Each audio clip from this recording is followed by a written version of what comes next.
nombre de Dios y de la patria se abre la sesión.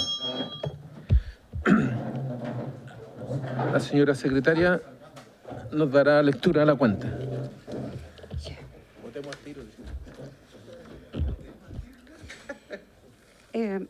Ha llegado una excusa del señor ministro de Hacienda, Nicolás Grau, para las sesiones programadas para el día de hoy. Dice que agradece la invitación, valora el interés que la comisión manifiesta sobre esta relevante materia y quisiera excusarse por compromiso impostergable, y en su reemplazo confirma al subjefe de Departamento de Estudio de la Dirección de Presupuesto, don Pablo Jorquera, quien ya está conectado.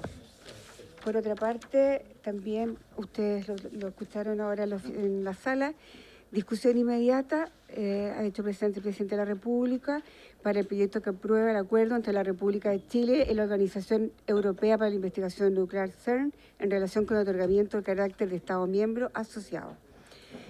Y también discusión inmediata para el proyecto sobre el uso de agua de mar para desalinización y suma para el que crea la empresa Televisión Nacional de Chile, optimiza el mecanismo de sustentabilidad del Fondo por Diagnóstico y Tratamiento de Alto Costo, que es el que está ahora en tabla, crea un nuevo juzgado de letras de trabajo en Santiago y da cumplimiento al inciso segundo del artículo transitorio de la Ley 21.674 del Ministerio de Salud, en las materias que indica, pone fin a las enfermedades o condiciones preexistentes, elimina las discriminaciones por edad y sexo en los planes de salud y crea el Plan Común de Salud de las instituciones de salud previsional. Respecto a este proyecto, presidente, cabe recordar que en el mes de julio o julio fue devuelto a la sala porque el artículo al que hacía referencia, que era de Hacienda, el de reaseguro, había sido rechazado por la Comisión de Salud, cosa que el Ejecutivo ya presentó en la indicación correspondiente y por eso está de nuevo acá en la Comisión de Hacienda. Eso es en cuanto a este proyecto de ley. Y también el Ministerio de Transporte y Telecomunicaciones remite documentos que aprueban modificación del convenio de transferencia de recursos entre la Subsecretaría de Transporte y el Servicio de Vivienda y Urbanización de la región de Valparaíso, presidente, Valparaíso, para hacerlo corto. Muy bien. ¿Algo sobre la cuenta? Diputado von Büllenbrock. Gracias, presidente. Por su intermedio, saludar a la subsecretaria y al representante de Hacienda. Y en la citación estaban citados los ministros. Quiero saber si van a venir los ministros, ¿no?, de Hacienda y de Salud, porque estamos sesionando paralelamente a la sala. En la sala hay cualquier cantidad de proyectos importantes que no podemos debatirlo, puede estar aquí. Se supone que si está convocando el ministro de Hacienda y la ministra de Salud, deben estar presentes. O, en su efecto, en la citación decir que no van a venir y colocar quiénes van a ir. Pero estamos hoy día con cualquier cantidad de proyectos importantes paralelo a la sala que no podemos participar, no podemos hablar. Entonces yo pido mayor rigurosidad en saber si efectivamente van a estar los titulares o no van a estar. A mí cuando me llegó la citación tarde ayer, solamente con mirarle me di cuenta que con todos los problemas que tiene en este momento el ministro de Hacienda, que está tratando de arreglar, todavía no podemos aprobar el reajuste. Debe estar muy complicado como asistir, pero en el fondo pongamos las cosas como son y tratemos de restringir lo más que puedan estas reuniones paralelas, porque nos deja sin poder participar en la sala. De hecho, podemos tener nuevamente reunión de Hacienda a las 15:30. Entonces, pongamos las personas que efectivamente van a venir y ahí veremos si nosotros subimos o no subimos. Gracias. Muy bien. Bueno, lo que pasa es que la excusa nosotros la recibimos también ahora. O sea, no podemos colocar si no van a venir porque no sabemos si van a venir o no. Y el ministro, como sabe, está en la ley de reajuste que se vota ahora en la sala, creo, y en representación de la ministra de Salud viene la subsecretaria de Salud, Andrea Albagli, que ahí le voy a dar la palabra. Diputado Mellán. Gracias, presidente. Sí, quiero hacer una consulta. ¿Hay alguien de Hacienda que esté en este...? Sí, Pablo Jorquera. Ya, porque hay un costo de 185.000 millones, dice aquí, anuales. Sí, está ahí y quisiéramos saber si estaba en el presupuesto y si efectivamente está financiado. Sí. Vamos, ¿hay algo más sobre la cuenta para que partamos? ¿No? Ya. Diputado Donoso. Pero, es decir, lo que cuesta entender es que es un proyecto con urgencia. El gobierno quiere que lo tramitemos, pero está haciendo todo para que digamos, ¿sabe qué? No están los invitados. Y se acabó. Porque no es inentendible, de verdad. Si no están los invitados, no están los ministros, no aceptamos que estén los subsecretarios. Bueno, se va a dar cuenta del proyecto y ahí cada uno tomará la decisión que crea correcta. ¿Algo más sobre la cuenta? ¿O algún varios? ¿No? Entonces pasamos con el objeto de la sesión, que tiene por recibir los antecedentes por parte del Ejecutivo respecto al proyecto de ley iniciado en moción, refundido con un mensaje que modifica la ley 20.850, que crea un sistema de protección financiera para diagnósticos y tratamientos de alto costo, y rinde homenaje póstumo a don Luis Ricarte Soto Gallego para modificar la distribución del fondo y lograr una mayor disponibilidad de recursos en beneficio de los pacientes, correspondiente al boletín 15.047-11, con urgencia calificada de suma. A su término y en su caso se procederá a su votación. Para eso está invitado, bueno, la ministra de Salud, que se excusó, y está en su representación la subsecretaria de Salud Pública, la señora Andrea Albacli. Bienvenida, subsecretaria, junto con don Manuel Antonio Pérez Saavedra, asesor jurídico de la ministra de Salud. Bienvenido, don Manuel. Don Camilo Brauchi, asesor legislativo de la Subsecretaría de Salud Pública, y don Ramiro Andrés Cofré, profesional del Departamento de Coordinación de Garantía y Prestaciones en Salud del Ministerio de Salud. Y está el jefe del Subdepartamento de Estudios de la Dirección de Presupuestos, señor Pablo Jorquera Armijo, por Zoom. Así que tiene la palabra, señora subsecretaria. Muchas gracias, señor presidente. Un gusto saludarlo. Por su intermedio también saludar a todos los integrantes de esta comisión. Quisiera comenzar acogiendo la preocupación que han transmitido los diputados acá presentes con respecto a la ausencia de la ministra de Salud. Yo entiendo que que lo óptimo, por supuesto, siempre es tener a la máxima autoridad presente en la sala. Y estoy segura que hablo en representación total de la ministra de Salud al decir que esto para ella también es de la máxima prioridad, y de ser posible, no tengo ninguna duda que estaría acá presente.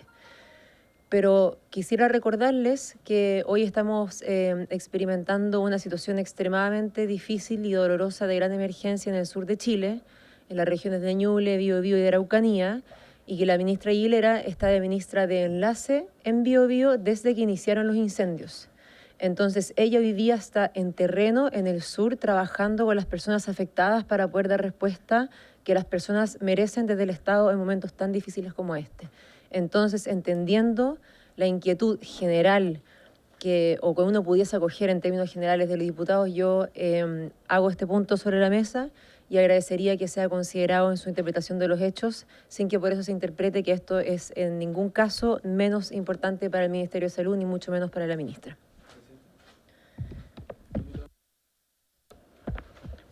La verdad que agradezco las explicaciones de la subsecretaria, pero no es solo la subsecretaria de Salud. Hacienda, no hay ministro, no hay subsecretario, no hay DIPRES, hay un asesor. O sea, esta es la prioridad que le da al gobierno a este proyecto, ese es el problema. Yo puedo entender muchas situaciones, y feliz que esté la ministra de Salud allá, porque la verdad que este es el gobierno en que por incendio ha muerto más gente en Chile. Y eso es aberrante. Y está bien que se le dé hoy día la importancia necesaria, pero no es solo sobre el problema. Es salud y Hacienda. Y es un proyecto que está con discusión inmediata, por eso estamos acá, estamos para ir a la sala, por ello. Y el gobierno no le dio la importancia necesaria. Muy bien, como dijeron en un comienzo, el ministro y la subsecretaria están en reajuste. Al otro lado se ve ahora en la sala el proyecto. Así que me imagino, bueno, y el tema del incendio también. Sí, DIPRES está aquí por Zoom, Pablo Jorquera, que lo acabo de nombrar. Entonces, tiene la palabra su secretaria para exponer sobre el proyecto. Muchas gracias, presidente. Bien, trajimos una presentación en la cual nuestro objetivo es poder exponerle cuáles son las matrices generales del proyecto de ley, y para eso vamos a comenzar con la revisión de algunos antecedentes de la ley 20.850 y su situación actual, que explica y hace meritorio los cambios que estamos sugiriendo a través de este proyecto de ley. Lo primero es recordar el objetivo de la ley número 20.850, que es asegurar el acceso, diagnósticos y tratamientos de alto costo que tengan efectividad probada y que estén declarados mediante decreto dictados por el Ministerio de Salud.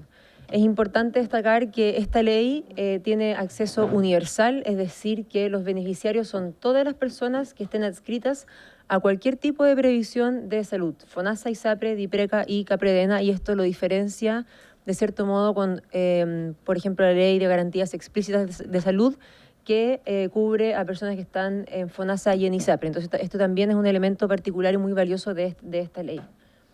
Siguiente. Esta línea de tiempo destaca los principales hitos de la ley, que comienza con la Marcha de los Enfermos en mayo del 2013, que pone a la luz pública la necesidad de tener un sistema de cobertura financiera particular para estos medicamentos de alto costo, y que eso finaliza en la promulgación de la ley en junio de 2015. Ese mismo año se emite el primer decreto, luego tenemos un segundo y un tercer y un cuarto decreto en los años 2017, 18 y 19, y un decreto modificatorio el año 2024, que es el que sigue vigente a la fecha. ¿Por qué hay que emitir tantos decretos? La ley establece un plazo máximo para su revisión, que dentro de que ese plazo máximo, que son 3 años, puede incluso posterior a la revisión mantenerse y actualizarse el decreto con los mismos contenidos como está, pero eso no quita que pueda ser actualizado con una periodicidad menor, si es que así lo amerita, ya sea evidencia científica importante que haga considerar nuevos medicamentos o alguna innovación en términos de, bueno, similar a lo que decía, innovación en la medicina, que nos haga reconsiderar el decreto y poder avanzar así, actualizando las coberturas disponibles para las personas en un plazo más rápido sin tener que esperar los 3 años. Por eso usted verá ahí 2015, 2017 pasan 2 años, luego 1 año, luego 2 años y luego un periodo mayor, porque se extendió el decreto previo, en parte por la situación que yo les voy a describir. Hoy día hay 71.550 personas beneficiarias, la mayoría son mujeres con casi un 65%. Dentro del total de estas 71.550 personas, el grupo etario que tiene una mayor representación o una mayor proporción dentro del total son aquellas personas entre los 45 y los 64 años. Hay 27 enfermedades que están cubiertas dentro del decreto, con 67 tecnologías sanitarias garantizadas. Por eso nosotros hablamos de pares, porque puede ser que una cierta tecnología, un cierto medicamento de alto costo, pueda ser, es un tratamiento efectivo para más de una patología. Y por eso cuando hablamos en Enrique Soto, cuando nos referimos a pares, nos referimos a aquello, a una enfermedad que está cubierta por una tecnología. Siguiente. ¿Cuáles son los desafíos entonces que nos llevan a esta iniciativa? Lo primero, y estas son las lecciones luego de 10 años de implementación de esta ley, hay algunos vacíos legales que han sido identificados, como por ejemplo, hay definiciones que son un requisito para asegurar que los diagnósticos y tratamientos incorporados continúen cumpliendo aquellos requisitos legales que justifican su cobertura, por ejemplo, el alto costo, la evidencia científica favorable, y que por ellos no se pague más que el precio máximo industrial. Estas son 3 variables que luego del momento de la decisión de la incorporación de ese par de la tecnología y el problema de salud, después de ser incorporado al decreto, esas 3 variables pueden cambiar en el futuro. Es decir, que el precio de alto costo, en parte por el avance de la industria farmacéutica y nuevos descubrimientos, pueden disminuir de precio, por tanto bajando el umbral que los define como de alto costo. También puede haber evidencia que ponga en duda la evidencia de efectividad evidenciada en su inicio, y también el precio máximo industrial, que también con la evolución de los precios puede disminuir después con el tiempo. Además, la ley no establece un procedimiento detallado para la transición de tratamientos entre distintos regímenes de protección. Por ejemplo, si es que hay un medicamento que está incorporado en Ricardo Soto por ser de alto costo y deja de ser de alto costo, pudiera ser que esto, para no perder cobertura, cobertura de las personas que están beneficiadas, se transicione a otro sistema de garantía, como por ejemplo la ley de garantías explícitas en salud, y para eso no hay un procedimiento específico que lo norme. Y como decía anteriormente, el precio máximo industrial es definido al momento que el ejercicio de la evaluación de la tecnología sanitaria, sin que la ley considere mecanismos de actualización ni publicación, y son factores que son importantes para dar certeza jurídica. Algunas áreas de mejora adicionales que se han visualizado es la integración y remuneración de la Comisión de Recomendación Priorizada. Esta es una parte muy importante del proceso en la cual se decide cuáles son los pares que van a ser considerados dentro del decreto, y hay que fortalecer la participación de esta Comisión de Recomendación Priorizada. Y además también mejora algunos elementos de los acuerdos de riesgo compartido que estaban inicialmente contemplados en la ley, pero que se hacen mejoras en su articulado para que esto se pueda utilizar de una manera más eficaz con bienes para la salud pública. Los acuerdos de riesgo compartido son mecanismos de adquisición que son innovadores y que permiten que, sobre todo ante sistemas, tecnologías novedosas con cierto grado de incertidumbre, que puede ser incertidumbre total de los resultados que puede obtener, o sobre todo también de la incidencia, cuando hay una incidencia desconocida, la cantidad de casos que pueden estar afectos o en necesidad de un cierto medicamento, uno pueda negociar con la industria condiciones más favorables, como dice y sugiere su nombre, compartiendo los riesgos de aquella incertidumbre. Y en tercer lugar, los desafíos presupuestarios, que son parte importante de lo que nos lleva a esta instancia, que están descritos hay 3 láminas con 3 gráficos. Voy a pasar por las primeras 2 más rápido porque la más ilustrativa creo que es la tercera. Acá a la izquierda de la diapositiva se detallan cuáles son las fuentes de ingreso del fondo. Están los aportes fiscales anuales. El año 2015 esos fueron 30.000 millones, el 2016 hubo un aumento a 60.000 millones, el 2017 a 100.000 millones. Además, se permiten donaciones y aportes de la cooperación internacional, y parte del fondo se invierte y eso genera cierta rentabilidad que también es parte de los ingresos del fondo. Y adicionado a eso, el reintegro de la ISAPRES cuando son coberturas que están contempladas dentro del seguro de enfermedades catastróficas. Entonces, este gráfico lo que muestra es el presupuesto ejecutado y el presupuesto disponible anualmente. Vemos que hay una diferencia importante entre el patrón, digamos, general entre el 2016 y el 2019, donde el presupuesto ejecutado era menor que el presupuesto disponible. Esto cambia en 2020, cuando se igualan. El 2021 también, si bien ambos disminuyen, siguen siendo del mismo valor, y eso ocurre en todos los años subsiguientes, 2022, 2023, 2024. Es decir, en ninguno de estos años hay una holgura presupuestaria dentro del fondo. Esto se refleja además que en estos mismos años, lo que vemos acá es que los retiros anuales no son suficientes para cubrir el gasto efectivo, sin considerar que además existe una deuda de arrastre, porque los gastos han incrementado la disponibilidad presupuestaria para cubrir todos los medicamentos dentro de este sistema. Entonces, lo que este gráfico muestra es algo similar a lo anterior, pero también con cuál es entonces el déficit que se encuentra cada año. Siguiente. Acá, esta creo que es la diapositiva que mejor ilustra la situación. La línea azul oscura muestra los ingresos totales del Fondo Ricardo Soto, y la línea celeste, en color más claro, los egresos.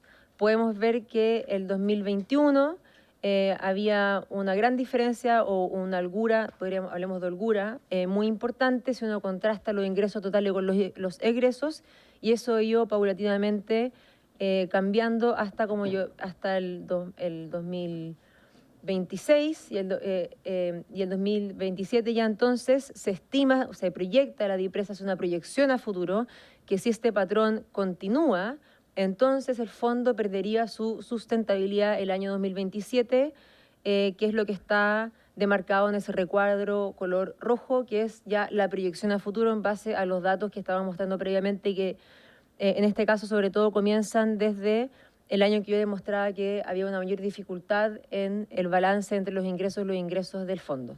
Y es por eso que la mayor urgencia es mantener la sustentabilidad financiera para que no ocurra lo que este gráfico predice que va a ocurrir, a menos que hagamos algo distinto con el manejo de esta ley. Siguiente. El fondo presupuestario de la ley... Bien, como esto un poco reitera lo que mencioné en el gráfico anterior, la holgura presupuestaria del fondo será insuficiente para financiar garantías a partir del año 2027.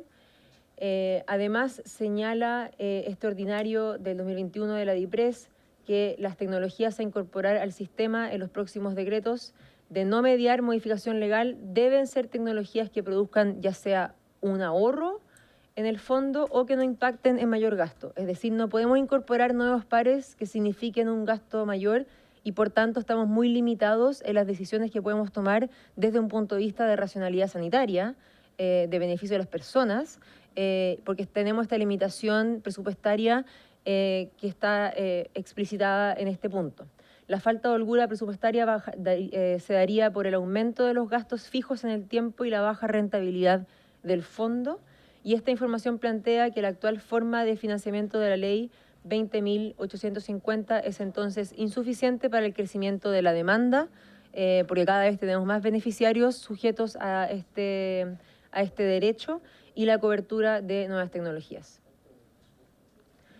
Por tanto, para poder atender a este diagnóstico que yo les acabo de presentar, los contenidos del proyecto de ley, o al menos sus líneas matrices, son las siguientes. Tiene tres ejes. Tiene un eje financiero, que el objetivo es derechamente aumentar los recursos del fondo. Tiene un eje de optimización, que busca asegurar el uso eficiente de los recursos para dar sustentabilidad al sistema. Estamos convencidos de que no es suficiente aumentar los recursos, sino que también dar un mejor uso de ellos. Y el eje 3 sobre el elemento participativo dentro de la ley, que hace algunos cambios a la integración de la Comisión de Recomendación Priorizada, que yo les mencionaba al inicio, y también entregaría nuevas competencias a otra instancia de participación que es muy relevante en esta ley, que es la Comisión Ciudadana de Vigilancia y Control. Vamos a ir por punto entonces. Dentro del eje financiero se propone un aumento del aporte fiscal que implica un aumento del 85% de los recursos permanentes, aumentando de 100.000 millones a 185.000 millones dicho aporte. Además, también se sugiere que se aumente el límite actual de ese gasto anual con respecto a lo que está disponible en el fondo, que actualmente es un 80%, que es como el tope del máximo que se puede gastar en ese año, y que eso aumente a un 90% para poder utilizar esos fondos para poder financiar garantías, manteniendo de todas maneras cierta parte del fondo que se mantendría para inversión y para eso poder también tener nuevos ingresos de secundarios a aquello. Y el impacto esperado de esto es la sostenibilidad financiera extendida.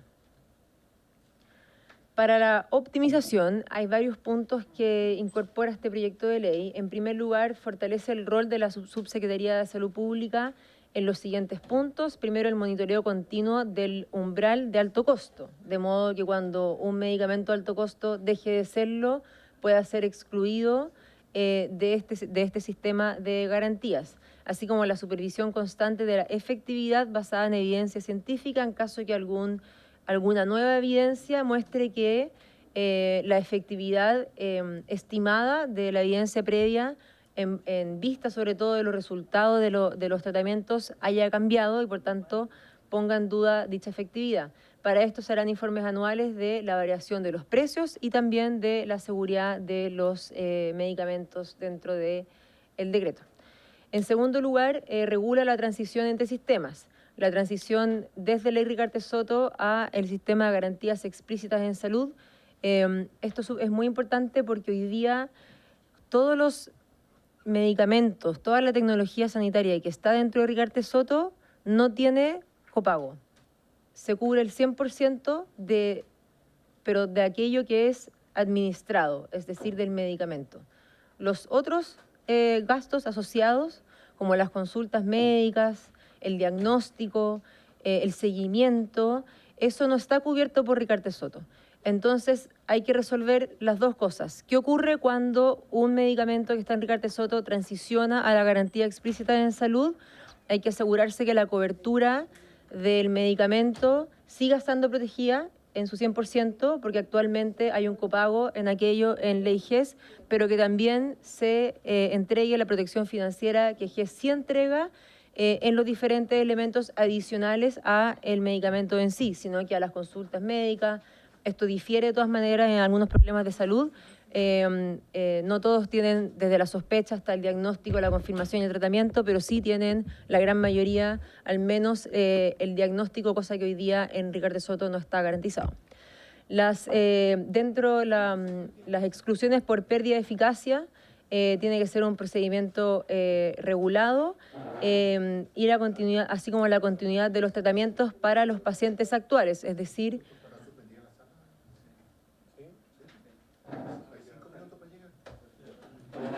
Disculpe, subsecretaria, vamos a hacer una pausa para ir a dar quórum abajo, porque va a fallar la sesión abajo. Vamos a suspender.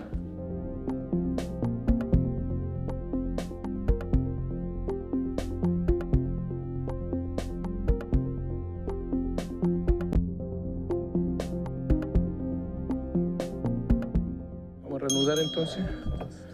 Lo siento, subsecretaria.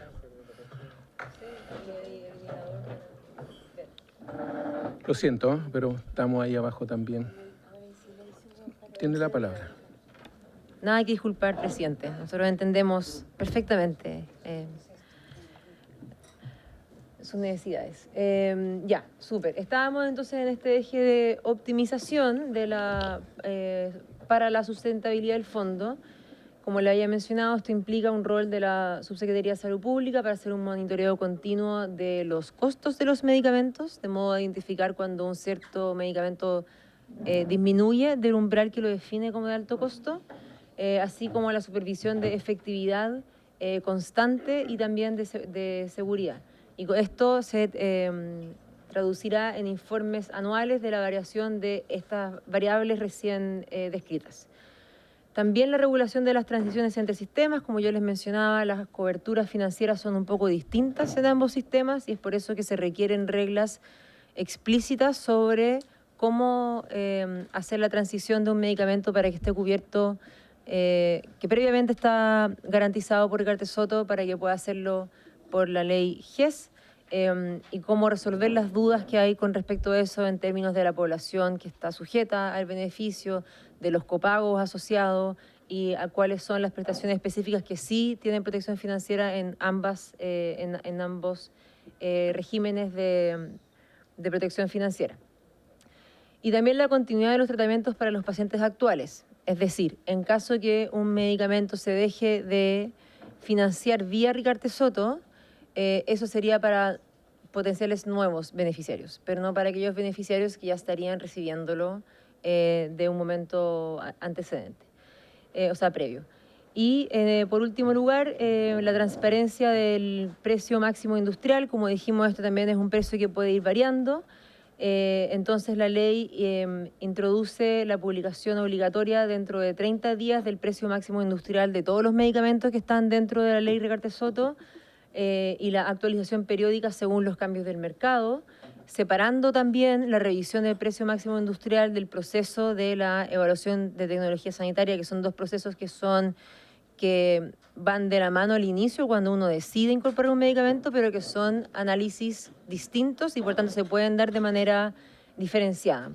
Y esto permitiría entregar mayor seguridad jurídica para la aplicación de las condiciones resolutorias. Siguiente. Por favor. Gracias, muchas gracias. Con respecto al acuerdo de riesgo compartido, cuando yo les mencioné que se fortalecía el mecanismo de acuerdo de riesgo compartido, esto, como les mencionaba, es un marco regulatorio específico para celebrar acuerdos, y acá lo importante es que se mantenga cierta confidencialidad selectiva de precios unitarios y condiciones económicas, descuentos y esquemas de pago y volúmenes de compra negociados. Es que no se permite cierta confidencialidad selectiva, lo que esto significa es que el Ministerio de Salud pierde capacidad de negociación con los laboratorios, y eso va en desmedro de la salud pública en términos que también limita nuestra capacidad de poder incorporar con mejores precios medicamentos, que por tanto se traduce en mayor acceso y mayor cobertura. Y también se permitirían las modificaciones del decreto con efecto financiero neutro. Esto es decir, que incorporaría la posibilidad de hacer cambios que no impliquen aumento de gasto, basado en estudios de equilibrio financiero públicos, y esto entregaría mayor flexibilidad para optimizar la cartera de tecnologías. Dada la innovación en la medicina, pasa que tenemos tecnologías nuevas que pueden ser de menor costo y que pueden ser entonces reemplazadas por otras que estaban previamente incorporadas en la ley. Y esto nos llevaría a un ahorro directo. Y con respecto al tercer eje, el eje de participación ciudadana, acá esta tabla en la columna izquierda, la primera columna muestra cómo es la situación antes, es decir, la situación actual, y después de si esta ley es aprobada. Previamente, la Comisión de Recomendación Priorizada, que es una de las últimas etapas para la definición y la decisión final de qué será cubierto por esta ley, incluía 12 expertos más 2 pacientes, con un total de 14 participantes, y ahora esto disminuiría a 5 expertos más 2 pacientes, con 7 participantes en total, pero manteniendo la representación de las agrupaciones de pacientes. Antes se permitían solamente sesiones presenciales, y la propuesta es que se permitan sesiones remotas también. Ahora esta participación es sin ninguna remuneración, y se sugiere que sí exista remuneración para esta participación, porque es una participación que requiere de estudio, que requiere de haber analizado todos los informes que se han elaborado para poder dar una opinión fundada en la evidencia científica. Entonces tiene sentido que sea remunerada ese trabajo, y se sugiere que sean 8 UF por sesión, con un máximo de 12 al año. Previamente, o como es ahora, hay ciertas inhabilidades para quienes pueden participar, que han demostrado ser rígidas, en el sentido que es difícil conseguir personas que puedan integrar esta comisión de recomendación priorizada. Y acá en la nueva ley lo que se propone son ciertos criterios más flexibles para disminuir ciertas inhabilidades, al mismo tiempo que también se fortalecen ciertos criterios importantes, como lo es la declaración de interés, que antes era una declaración de interés simple y ahora sería una declaración obligatoria según lo estipulado por la ley 20.880. Además, dentro de este mismo eje participativo se incorporaría una nueva función de la Comisión Ciudadana de Vigilancia y Control, con una atribución adicional. Una atribución sería la advertencia fundada sobre problemas de eficacia o seguridad de los medicamentos que están siendo proporcionados a las personas, la comunicación directa con la Subsecretaría de Salud Pública y la contribución activa al monitoreo de las tecnologías. El proceso de la comisión identifica potenciales problemas, comunica la advertencia fundada, la Subsecretaría de Salud Pública evalúa y considera en su proceso de la evaluación de tecnología sanitaria, y entonces, según todo lo anterior, se podría abrir una posible modificación del decreto según corresponda. Esta es una tabla de resumen que lo que demuestra es cómo esta ley recoge aquellas sugerencias que emanaron de la Comisión Especial Investigadora, porque hubo una comisión especial investigadora en esta Cámara de Diputados que revisó en profundidad la ley Rigarte Soto el 2023, si bien recuerdo, corríjanme si es que me equivoco, y de esa comisión especial investigadora, ustedes pueden ver en la primera columna, están enumeradas cuáles son las recomendaciones que se hicieron, Todas estas han sido implementadas, entendido como recogidas en este proyecto de ley, y en la columna, en la tercera columna, se detalla cómo es y cómo evidenciamos que está incorporado en el proyecto. Por ejemplo, la primera recomendación de la Comisión Especial Investigadora es derechamente aumentar el presupuesto disponible para la ley Ricardo Soto, que es una recomendación que nos parece absolutamente atingente y necesaria, y por eso ha sido implementada, recogida en este proyecto de ley mediante el aumento de un 85% de los fondos disponibles para este régimen de garantías, con un aumento de los 100 millones a de 1.000 millones a 185.000 millones. Este aumento del 85% entregará sustentabilidad al fondo, que es la mayor preocupación que quiere resolver este proyecto de ley, y este aumento del 85% del aporte fiscal está asegurado y correctamente fundamentado en los informes financieros que acompañan la ley de parte de la División de Presupuesto. Lo pueden revisar después en mayor detalle, sobre todo yo sé que se ve acá un poquito pequeño, pero lo tienen ustedes impresos ahí en el material disponible. Así que pasemos a la siguiente diapositiva y podemos tomar esto como conversación para las preguntas que puedan tener los diputados y diputadas presentes. Acá hay un listado de cuáles son las normas que requieren tramitación por parte de esta comisión. Y son 6 puntos. Aquel referido a la norma que fija la dieta para los integrantes de la Comisión de Recomendación Priorizada, aquel referido a la autorización de cambios del decreto que no signifiquen mayor gasto presupuestario, lo referido a la obligación de la Subsecretaría de Salud Pública a remitir anualmente un informe a la DIPRES que considere las variables que yo mencioné en un inicio: la variación de los precios de tratamientos cubiertos, la seguridad, la evidencia sostenida de seguridad de los tratamientos y de la eficacia de tratamientos, lo referido a las normas que regulan de mejor manera el tránsito de regímenes de salud desde Ricardo Soto a GES, o desde Ricardo a el régimen general de garantías, o incluso otros sistemas universales de bienes de salud pública. También el aumento del aporte fiscal anual del fondo, desde los 100.000 millones a los 185.000 millones.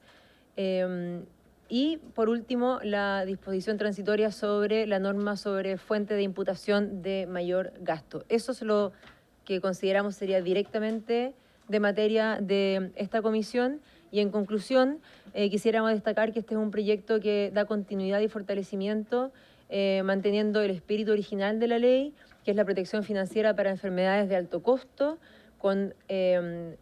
basado en la evidencia científica rigurosa y la participación ciudadana.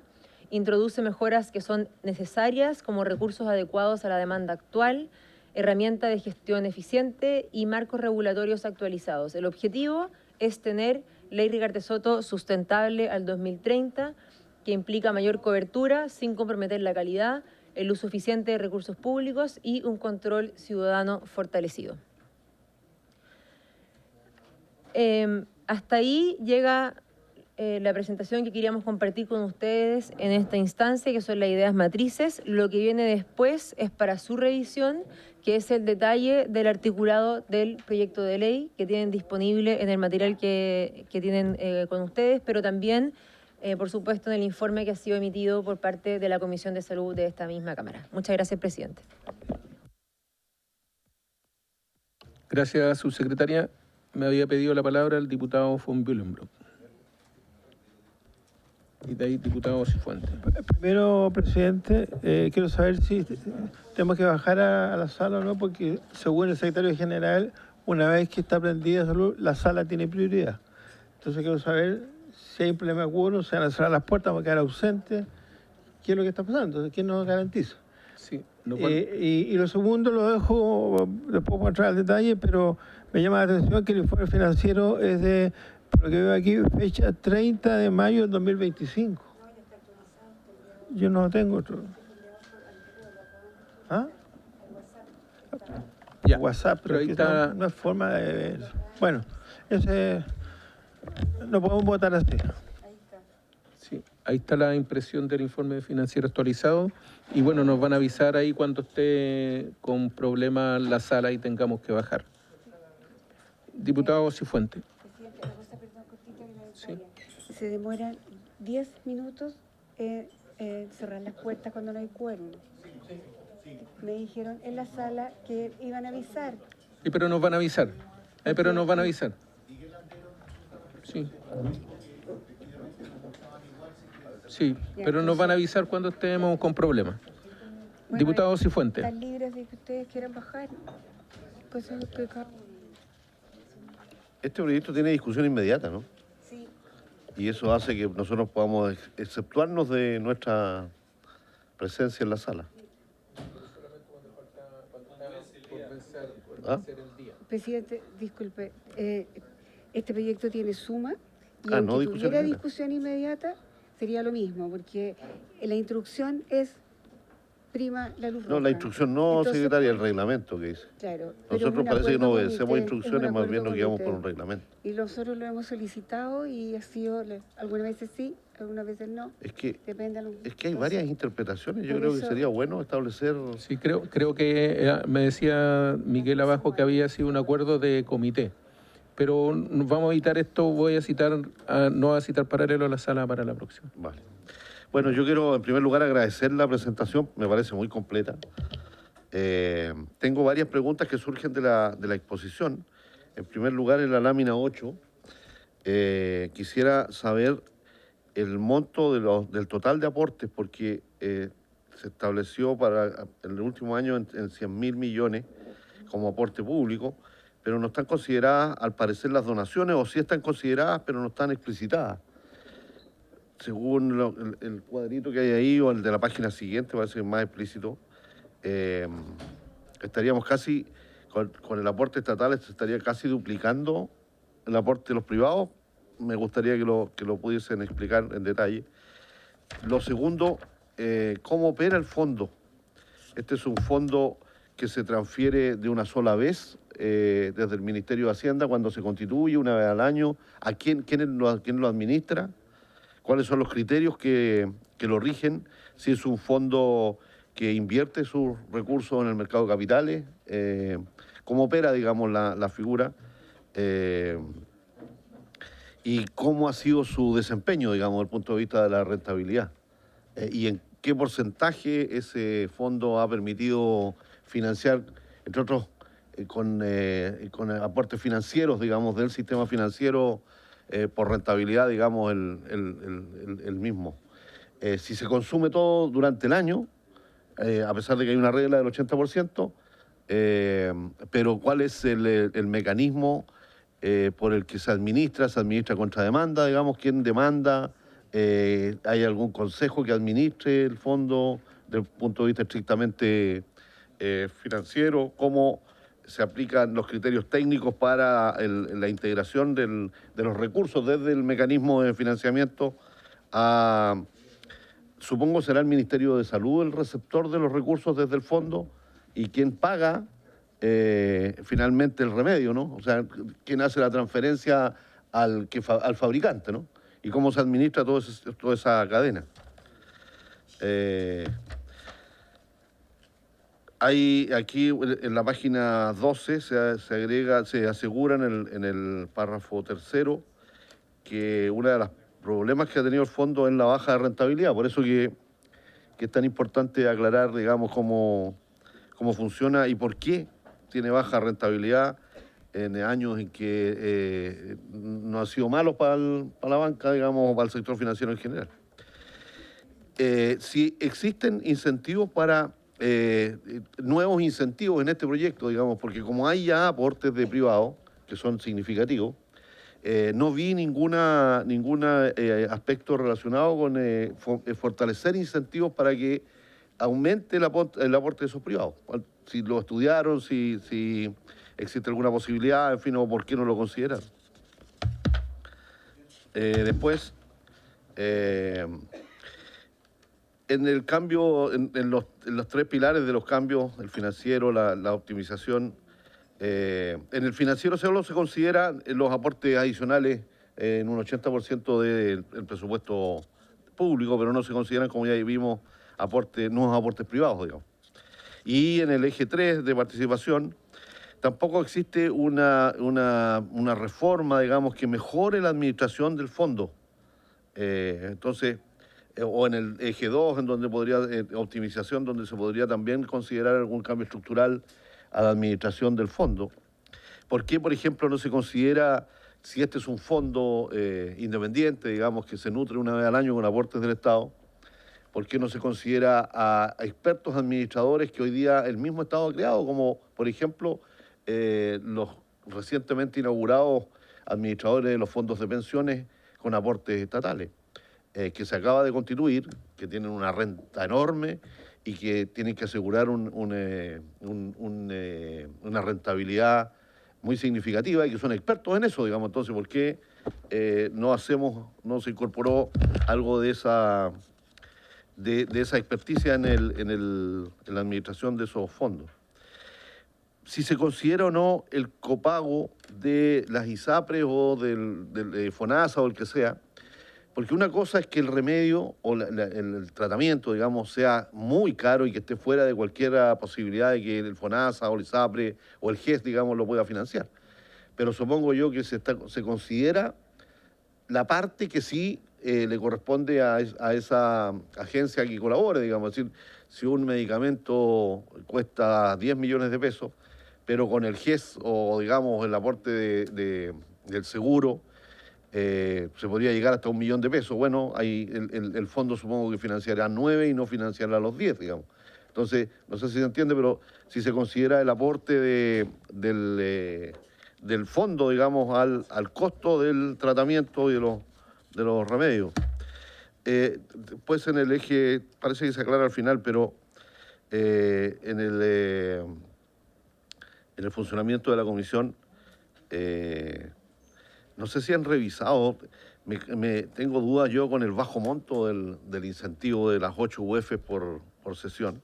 Estamos hablando de menos de 320.000 pesos por sesión para expertos de alto nivel, supongo yo, que le tienen que dedicar tiempo a esto, porque tienen que estudiar cuáles son las soluciones tecnológicas que están proponiendo los laboratorios, en fin, es gente muy especializada. 12 sesiones máximas al año, eso significa un promedio de una sesión al mes, más o menos lo calcularon. Entonces, no sé si resuelve bien el aporte, digamos, 8 UFs a un médico experto, digamos, en estas materias, y que lo incentive de verdad a hacer un aporte técnico que puede ser muy rentable, ¿no? Si uno subiera al doble o al triple, podría tener muchos beneficios después, porque podría hacer recomendaciones que ahorraran mucha plata al fondo si hace recomendaciones buenas y le dedica tiempo. Entonces, la relación costo-efectividad o costo-beneficio me parece un poquito que habría que arreglarlo un poco, digamos. Eso, presidente, muchas gracias. Diputado Donoso, y de ahí diputado Sauer. Gracias, presidente. Me gustaría que la DIPRES o el ministro nos responda si están provisionados los 85.000 millones en la ley de presupuesto actual o si es que se van a hacer objeto de reasignaciones. Y si es que están provisionados, ¿en qué fondo están provisionados? Insisto en la DIPRES o el ministro porque no existe sesión en este momento en el Senado de Hacienda porque fue despachado ayer. Entonces, no existe la justificación que nos dieron al principio de la sesión de que estaban en la tramitación de la ley de reajuste, porque fue despachada ayer, en la mañana el Senado no funciona y solo en la tarde va a haber reajuste. Así que me gustaría, ya que no vemos a la directora de presupuesto hace más de un mes en esta comisión, que nos responda de manera formal. Ok, diputado Sauer. Presidente, mire, en el comparado, en la página 5, hace alusión en el artículo 9 respecto de, dice, el conjunto de tratamientos de alto costo que cubrirá el sistema de protección financiera deberá tener un costo anual esperado para el periodo de vigencia del correspondiente decreto igual o inferior al 80. Eso se cambia a 90. Y resulta que esa norma no está calificada como que tiene que pasar por la Comisión de Hacienda. Y la verdad que es difícil de entender porque estamos hablando de aumentar el valor, digamos, o los montos que se pueden utilizar en este fondo y afecta directamente a la sustentabilidad del fondo. Entonces, la verdad que yo creo que la Comisión de Salud no lo calificó adecuadamente y nosotros debiéramos discutir esa norma porque aumenta, ¿cierto?, el uso de recursos y por lo tanto yo le pido que la sala lo recalifique esta norma porque efectivamente produce y eroga gasto fiscal.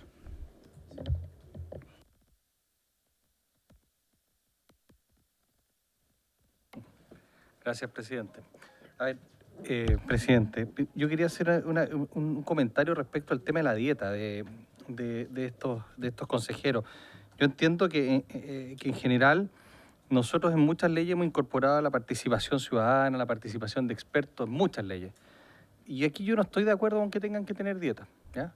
Y lo digo básicamente porque en el fondo, primero, se trata de invitación a expertos para que opinen de este tema, que efectivamente tienen que estudiar, pero la idea es que sea gente que conoce estas materias. Y respecto de las organizaciones de usuarios, pacientes, en general son personas que también están muy metidas. O sea, nosotros, por lo menos, yo estoy en la Comisión de Salud y permanentemente se contacta conmigo la sociedad civil y se saben las leyes mejor que nosotros en temas de salud. O sea, están muy empoderados en estos temas. Entonces, a mí lo que me preocupa, presidente, es que en general nosotros siempre estamos haciendo leyes donde ponemos un comité donde participe gente, pero si cada uno de esos comités les vamos a ir dando 8, 10, 20 UF a cada uno para que venga a sesionar, al final se nos va a ir la plata en montones de comités y comisiones y eso yo creo que no le hace bien al sistema. La idea de que participen personas en estos comités es que precisamente mejoran incluso su propia reputación, su propio currículum de participar en esto. Es un tema de servicio a la República que yo creo que no debe ser remunerado en términos generales, salvo aquellas organizaciones que hayan órganos colegiados o instituciones donde efectivamente ahí, claro, hay un consejo formal que dicta normas, que hay instrucciones, bueno, y en ese caso es distinto. Pero en este caso en particular, a mí no me parece que deban tener normas. Lo otro que quiero preguntar, o sea, una dieta, discúlpeme. Lo otro que yo quería refrendar un poco también lo que dice el diputado Sauerman, no desconozco la razón por la cual no viene esta norma incorporada, y aquí también me gustaría que nos pudieran recordar a lo que nos plantearon a lo mejor en la ley, en la Comisión de Salud, tal vez no con tanto detalle como el que se requiere acá, cómo ha sido el comportamiento del fondo, porque efectivamente, como dice el diputado Sauerman, gastarse el 90% del fondo tiene un impacto de alguna manera en la estabilidad, porque se supone que ese remanente que queda dentro del fondo es el que se tiene que invertir. ¿Ya? Por lo tanto, si nos gastamos más plata de lo que tenemos para invertir, debe tener una explicación, que la explicación es posiblemente, como ustedes señalan en la presentación, una alta demanda de los beneficios de esta ley. Pero igualmente yo creo que es importante explicar a la Comisión de Hacienda cuánto del fondo en este momento permite financiar los medicamentos y las prestaciones, cuánto tiene que suplementar permanentemente el Estado y en cuánto está hoy día, por así decirlo, funcionando el sistema. Aquí la ley, por así decirlo, carga con 100.000 de encina, pero estamos andando como con 185.000 o con 200.000. Expliquen un poquito esa relación, porque al final lo que hay que hacer es dejar esto ordenado, de manera tal de que la plata del fondo se gaste, independientemente de que se pueda suplementar por la ley de presupuesto, que me parece que está buena esa indicación, pero de todas maneras yo creo que la Comisión tiene sus dudas respecto de que esto tenga financiamiento en la ley de presupuesto y cuál es el nivel óptimo que ustedes consideran con que este fondo debería entregar prestaciones. Y lo del 90 también es importante porque, insisto, esa es la parte que se supone que tiene que ir dándole una sustentabilidad. Gracias, presidente. Sí, tiene la palabra, señora subsecretaria. Muchas gracias, presidente. Yo me voy a referir a algunas de las preguntas que se han planteado y después, por su intermedio, y si así lo considera, pediría que se le pueda también extender la palabra al abogado Manuel Pérez si considera que hay algo que complementar. Muy bien. Que seguro lo habrá, y también a Pablo Jorquera, que nos acompaña Sí. en línea de parte de la DIPRES, sobre todo con respecto a las preguntas de la administración financiera del fondo. Voy a comenzar por las preguntas referidas a la cobertura financiera que está contemplada dentro de Ricardo Soto y cómo eso es distinto al GES. Cuando uno piensa en los sistemas de cobertura en salud, hay al menos como 3 dimensiones. La decisión de qué es lo que va a obtener cobertura financiera como prestación, de lo que se define que va a tener cobertura financiera como prestación, qué porcentaje de aquello va a tener protección financiera y, además, después de esas 2 decisiones, qué población va a estar sujeta a esos beneficios. En esas tres dimensiones, Rigarte Soto y GES son distintas. Para ser muy clara, hoy día Rigarte Soto solo tiene protección financiera para la prestación del medicamento mismo, no de cualquier otra prestación asociada que evidentemente es necesaria, como una consulta médica, la administración del medicamento, el seguimiento posterior y el diagnóstico. Entonces solo se cubre el medicamento, se cubre en un 100%, pero no se cubre nada de lo demás. Y se cubre a toda la población, independiente de su sistema de seguro de salud al que esté adscrito. Esto distinto a GES, que cubre una mayor cantidad de prestaciones dentro del problema de salud definido, con una cobertura. Entonces, lo que quiere regular esta ley es que al hacer el tránsito de un medicamento de Rigarte Soto a ISAPRE no se pierda el 100% de la cobertura de la tecnología de alto costo y que se obtenga cobertura de aquellas cosas que hoy día no las tienen Rigarte Soto con las reglas habituales del GES. En segundo lugar, con respecto a la Comisión de Recomendación Priorizada, veo que hay dos observaciones como en líneas un poco distintas. De un punto de vista y una crítica con respecto a que pareciera ser poco lo que está remunerado. Yo destacaría ahí que, primero, esta Comisión de Recomendación Priorizada no sesiona de una manera constante, sino que sesiona en un momento muy particular, en una etapa específica de todo el proceso de toma de decisión, y que además el aporte parece razonable, sobre todo cuando lo comparamos con la situación actual, que es cero. Entonces, eso yo quiero destacarlo por un lado. Y ante la duda y la preocupación de que es mucho... Presidente, disculpe, su secretario, una cuestión reglamentaria. Quedan 3 diputados y llamaron de la sala que los van a sancionar, porque tengan que bajar, por favor.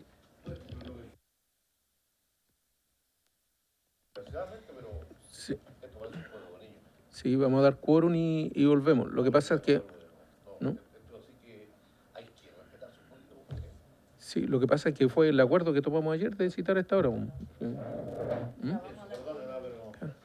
Sí, ya. Igual dejó de...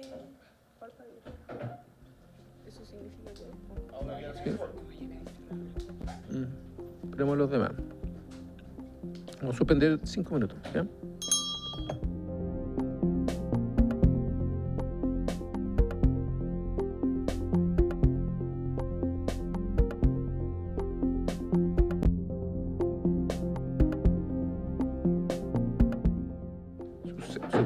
Tiene la palabra. Gracias, presidente. Yo estaba refiriéndome a las dudas sobre la Comisión de Recomendación Priorizada y su financiamiento. Ya había respondido las preguntas con respecto a las aprehensiones de que sería poco aquello que se le estaría compensando financieramente, y ahora voy a referirme a las aprehensiones de que esto excedería un monto razonable. Al respecto quiero primero, más bien decir tres puntos. Lo primero es que si uno considera el monto total que se entregaría en remunerar la participación de los expertos en la Comisión de Recomendación Priorizada, el orden de magnitud en comparación con el total del fondo es absolutamente marginal y por tanto no tendría ninguna afectación en su sustentabilidad. Lo segundo es que justamente porque son personas altamente capacitadas, tanto los pacientes que representan a las agrupaciones de pacientes como también los expertos que son también altamente especializados en sus materias, es que es importante poder entregarles un incentivo para que participen de un proceso que es muy intensivo. Como yo le mencionaba, presidente, esta comisión no sesiona de manera constante, sino que se hace parte del proceso en la parte final de la toma de decisión. Y eso es muy intensivo en un periodo corto de tiempo, es decir, aproximadamente durante un mes tienen casi que dedicación exclusiva a esta labor. Y es por eso que es importante reconocer eso, porque sería, nos parece, o es en realidad algo irrespetuoso para su nivel de formación, exigirle que estén cerca de un mes trabajando de manera diaria en decisiones muy delicadas con el Ministerio de Salud sin recibir ninguna remuneración sobre eso. Ahora, las preguntas que también pregunta que plantea el diputado Romero con respecto al 80% versus el 90% como tope máximo que puede ser ejecutado del fondo total de la ley Rigarte Soto, yo acá quiero hacer la distinción entre lo que es proporcional y lo que es nominal. porque efectivamente aumenta la proporcionalidad del máximo que puede ser sujeto a un gasto efectivo, pero como esto va de la mano con un aumento del total del fondo de Ricardo Soto que tiene aporte fiscal de un 80% más, el total nominal que estaría resguardado para fines de inversión se mantendría. Entonces no debilitaría el componente de inversión actual del fondo. Además, quiero recordar que esto es un máximo posible al que uno puede llegar, lo que no quiere decir que es una obligación que se llegue a ese 90% de la ejecución presupuestaria. Es un tope, no una base. Y por último, con respecto, hubo varias preguntas con respecto a la gestión financiera. Yo, si usted lo permite, presidente, prefiero que en eso profundice la DIPRES que está presente. Yo voy a hacer quizás una introducción muy general con respecto a eso. Lo primero es que el fondo como tal es administrado por la DIPRES. Luego la DIPRES le transfiere los recursos a FONASA, que es quien tiene la gestión financiera de las coberturas, de todo lo que está dentro de la ley Ricardo Soto, y la gestión de la adquisición misma con los laboratorios, es decir, la compra, es algo que lo tramita Senabast con aquello que es transferido de parte de FONASA y a su vez, si volvemos atrás, administrado por DIPRES. Y antes de pedirle por su intermedio que le pueda dar la palabra a DIPRES y por supuesto también al abogado Manuel Pérez si ella tiene algo que complementar, quisiera recordar algo muy importante y es que, o relevante para esta comisión, que esta ley, cuando fue aprobada por la Comisión de Salud de esta misma Cámara, fue aprobada por unanimidad y creo que eso habla del respaldo transversal que tiene esta ley, dada su importancia para poder continuar con su objetivo, que es garantizar la salud de las personas. Muchas gracias. Muy bien, le vamos a dar primero la palabra a Pablo Jorquera para que se refiera a eso y poder avanzar un poquito más, y ahí lo dejo abierto para que pueda complementar. Tiene la palabra don Pablo. Perfecto. ¿Se escucha? Sí, sí. Muchas gracias, presidente. A ver, quisiera referirme a varias preguntas de forma conjunta. Efectivamente, este fondo es un fondo que propiamente tal. Ustedes saben que nosotros a veces le llamamos fondo a muchas partidas presupuestarias, programas, etcétera. Este es un fondo que tiene patrimonio, por decirlo de alguna manera. Todos los años se le inyecta recursos, se administran esos recursos, lo administra la Dirección de Presupuestos, los invierte y se extraen recursos que son traspasados a FONASA. Presupuestariamente ustedes pueden ver esto en la partida 50, que es el Tesoro, en el capítulo 1, el programa 10 es el fondo para diagnóstico y tratamiento de alto costo, que tiene traspasos desde el fisco. Para el año 2026, este Congreso aprobó 150.000 millones, y de esos tiene una salida que es traspasada al FONASA, que ustedes en el presupuesto FONASA, en la partida 16, capítulo 2, programa 1, lo pueden ver como un ingreso para el Fondo Nacional de Salud. Esa es la operatoria. ¿Cuál es la renta? Y más bien, antes de ir a la rentabilidad, la presentación que hizo la subsecretaria en la lámina 8, si no me equivoco, que es donde se ve el movimiento del fondo, ustedes pueden ver cuál es el problema que tenemos ahí. Efectivamente, nosotros teníamos un aumento de stock desde el año 2020, el stock final del fondo, el tamaño del fondo, al final del periodo es cada vez menor que lo que había al principio. Es decir, estamos sacando más de lo que ingresa, ¿no? Entonces, la rentabilidad efectivamente no está siendo muy, por decirlo de alguna manera, muy abultada. La capacidad que tiene este fondo de generar muchos recursos no es tan alta, es menor al 1%, es muy, bueno, ha ido fluctuando en función de cómo fluctúa el mercado, pero en los últimos años la rentabilidad no ha sido significativa. Lo significativo acá es el aporte fiscal. Asimismo, las donaciones de privados o la Corporación Internacional tampoco es significativa, más bien es cero. Entonces, acá lo significativo es el aporte fiscal. Y ese es el esfuerzo que se está proponiendo acá. Pasar del monto que hay hoy día en 150.000 millones, que ya está en el presupuesto, a 185.000. tal como se le informó a este Congreso en una minuta, la Comisión Mixta de Presupuestos, esto se encuentra considerado en las provisiones para financiamientos comprometidos de la partida 50 del Tesoro Público. Con todo, efectivamente, la ley misma también da una flexibilidad para identificar los momentos en que se hace eso. De hecho, las transferencias se hacen de forma parcelada.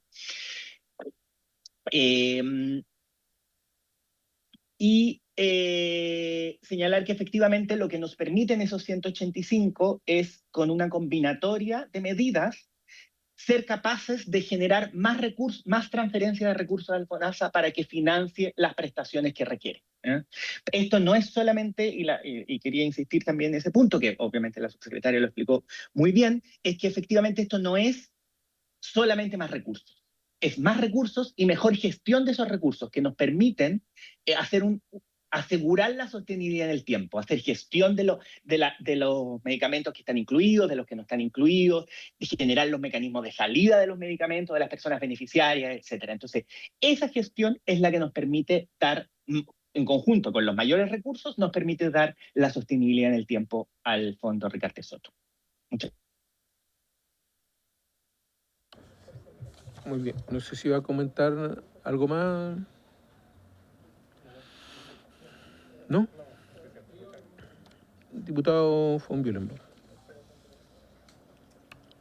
Gracias, presidente. Me gustaría si nuestro entrevistado telemático nos puede decir qué problema de gestión tiene y cómo por problema de gestión va a conseguir más recursos para esta ley. No sé si quieren contestar ustedes. ¿Don Pablo? Si me permite, por su intermedio, efectivamente quizás el término no...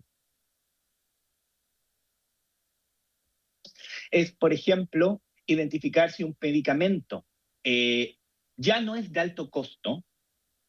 Hoy día no tenemos mecanismos para dejar de entregar la prestación. Hoy día, la ley que estamos proponiendo acá permite que si un medicamento deja de ser de alto costo porque bajó su precio, por ejemplo, se perdió la novedad, o sea, los medicamentos están protegidos por propiedad industrial, ¿no? Entonces, si se pierde la novedad, si es posible tener un medicamento alternativo, va a bajar su costo. Hoy día no tenemos manera de terminar con ese procedimiento. Lo que hace esta ley es entregarle herramientas al FONASA y al Ministerio de Salud para decir, bueno, si perdió la novedad, hay una alternativa más barata, podamos seguir dando el tratamiento a las personas que lo tienen y gradualmente ir sacando las prestaciones de este fondo. Eso nos va a permitir, ¿qué nos permite? Si un medicamento es más barato y ya no tenemos que entregarlo con cobertura de este fondo, nos permite ingresar nuevos medicamentos y dar mayores prestaciones. A eso nos referíamos con medidas de gestión, que efectivamente no nos permite quizás tener más recursos, pero sí nos permite los recursos que tenemos asignarlos de manera más eficiente a prestaciones que efectivamente son de alto costo. Muy bien, muy bien. No sé si hay alguna otra duda, consulta. No. Miren, producto de la... No sé si tiene algo más que comentar, subsecretaria. Producto de la interrupciones y todo eso que nos ha hecho variar el quórum también, diputado Cifuentes bajó producto del quórum. Les propongo que lo votemos a las 3 cuando estemos todos, ¿ya? Para no generar, no sé, alguna excusa, controversia, ¿ah? Que lo único que quiero decir es de que ayer yo les pregunté si querían sesionar a esta hora, todos me dijeron que sí, entonces ya sí, por eso, para evitarme este problema, por eso yo les digo de que, o sea, está bien la crítica, pero este fue acuerdo de todos nosotros, así que tenemos que asumir la situación entre todos, ¿ya? Y voy a tratar de que no citar a esta hora porque prefiero evitarme problemas. Así que, subsecretaria, lo siento, vamos a votar a las 3 para no generar alguna controversia con los colegas que estaban, pero tuvieron que bajar, ¿ah? Y por haberse cumplido el objeto de la sesión, esta se levanta.